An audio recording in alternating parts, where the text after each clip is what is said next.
Hello everyone and welcome back to Harrison Tote Motorsport YouTube channel. Today's video is about Alex Dunne being dropped by the McLaren Junior Development Program. And that raises a lot of questions because this is a weird timing for this kind of development to occur. So here's the storyline so far.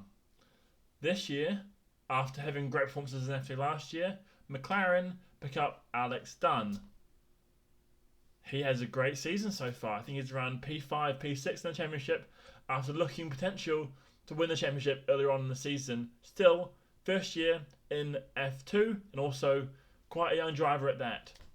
Irish, big backing, a lot of support from the passionate Irish fans. So, interesting prospect. Fast, with good backing, affiliated to a team, all the signals of a driver who's likely to make the step up to Formula 1. But this begs the question, why did McLaren drop him then? Well, we've seen with McLaren, with Bortoleto, with other drivers, that they're more than happy to let drivers go off from their pool of drivers to another team to support their career.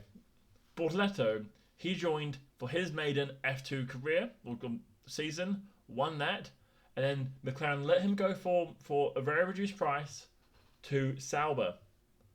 I think the same thing is happening with Alex Dunne. There's rumours around he's joining the Red Bull Academy, and this makes a lot of sense.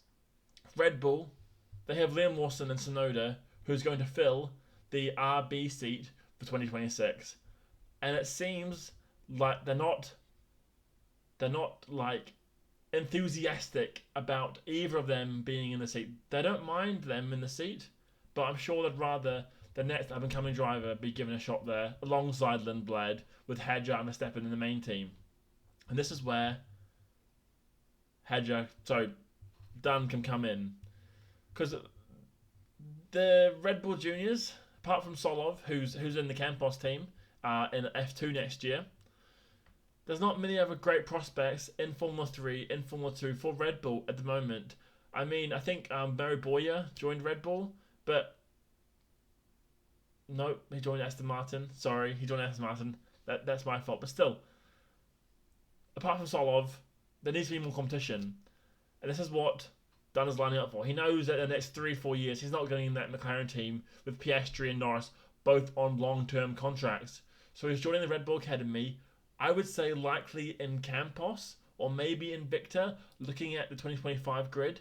Because he's currently with Rodin, but Rodin have announced Martinius Stenshorn for the 2026 campaign, and I don't see them moving away from Voisin or one of their other juniors coming up from F3, because Rodin are a very, very like family team where they bring drivers through their team up to the top. So I can see Dunne moving on from Rodin and going to someone like Invicta or Campos.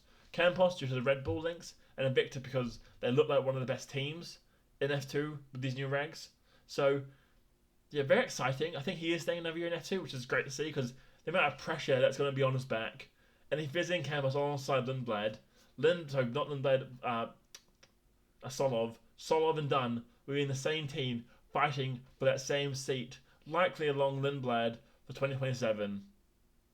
So yeah, those are the rumours that I've heard surrounding Alex Dunne's future. So it may seem a little bit weird, him being dropped by McLaren, but it only can mean good things for the driver. So let me know what you think down in the comments below, where he'll end up, what his timelines are for reaching the top of motorsport, the pinnacle in F1. Thanks for watching as always. Peace.